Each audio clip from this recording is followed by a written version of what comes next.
So we are in the first week of September, and we're still mowing here because we're getting rain every few days.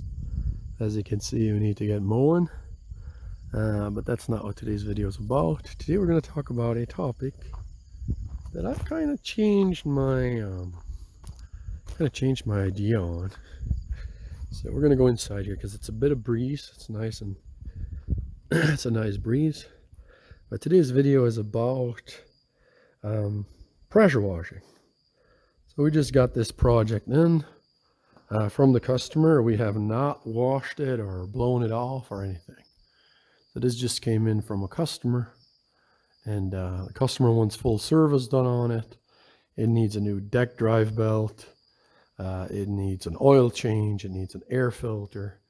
And I do see that on the engine it's got some other work that needs to be doing, but that's not what today's topic is about. So let's get into it. So typically when I get something in, I pressure wash it because I don't like working on equipment that's a mess, dirty, full of grass, grime, grease, and all that stuff. I like to pressure wash it, let it dry, and then I get into it. So some people don't pressure wash anything, they just work on it the way it is. Some blow it off, some power wash it. I typically take stuff and pressure wash it before I even touch it. But when this came in, the customer asked me to look it over, see what needs to be fixed on it. And upon inspection, I noticed some stuff that had I just gone about and pressure washed it, I would have missed some of the problems that I see on this. So let's talk about that. So if you take something and you pressure wash it, you're actually washing away. You're not only making it easy, you're not only servicing the machine, you're making it run better, it looks better. Customers enjoy getting back a clean piece of machinery after you're done with it. And I typically do that for free of charge.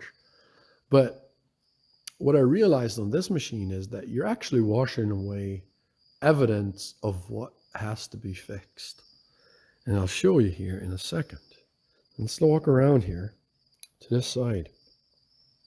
So this customer, typically when he brings me stuff, he says whatever I find wrong with it, I should let him know and we'll discuss fixing it. Now, if you look on this machine here, it just came in. I haven't even blown it off with the air hose. If you look over here, we got this whole valve cover where this breather is going into. It's all covered with grease or oil and residue and stuff. So this grommet here, where the breather goes into the valve cover, is obviously leaking oil. So we're going to get that replaced. And if I had just pressure washed this without even looking at it, I would have missed that. So that's kind of a con of pressure washing stuff prior to diagnosing it. So I'm going to change that part of how I do things. I'll show you another one that I would have missed. If we look here this is a Kohler Command Pro 27 horse. So it's like a CV 750 or CV 740. If we look under here, there's a heavy layer of grime and dirt buildup because the hoses from this oil cooler are old and brittle and leaking. As you can see the oil and grime that's coming out of that. Coming off those hoses. And so these hoses need to be replaced, and it's not a big deal to do. So we're going to unscrew it. There's only 2 screws holding it on. We'll unscrew it and we'll replace the hoses, possibly use real nut driver style clamps, and get this taken care of. So you look in here, there's all this grime under. It's actually a heavy layer under there. So again, that's another thing I would have completely missed had I just pressure washed this. So it was something to ponder if you're a power washer or not. I love pressure washing stuff before I work on it. And so this is here for full service. This is getting blades sharpened. The deck is super clogged. We'll get her unclogged, get her nice and clean, put a new deck belt on it. And what else did I see? Oh, the handles. He wants me to adjust the handles because when you put them together, when you put them in the operating position, they're like 3 or 4 inches apart. And also it creeps forward in neutral when you just have the handles together. See how far apart they are, and they're misaligned. So we'll get them aligned for him. Just stuff like that. The controls are super precise. So he bought this from a dealer upon recommendation from me. I have the same machine over there. Here's mine. I have a Cobalt as well, 61-inch. So he bought this upon recommendation from me. He got a really good deal on it, and the dealer did him a solid. The dealer went through the whole machine. It was nicely serviced. The controls are nice and tight.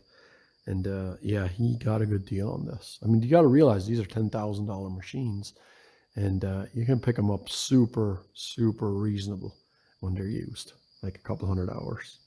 I forget how many hours this has, but it's older than mine. Mine is a 2013. This is like early 2000s one. It almost has better shape than mine. Mine was super power washed.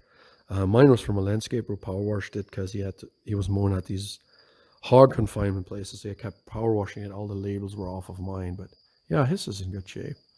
So that's the topic for today. Yeah, so I learned that you got to power wash it after you diagnose this stuff. And I see that the air cleaner is kind of crushed. I think we screwed it down too hard with that hand nut on top, and the metal screen around the air cleaner punched through the rubber. So we got a new one coming for that. And so that's the topic for today. If you have any comments or concerns or suggestions, you can put them in the comments below. And you have a great, great rest of your day. Thank you.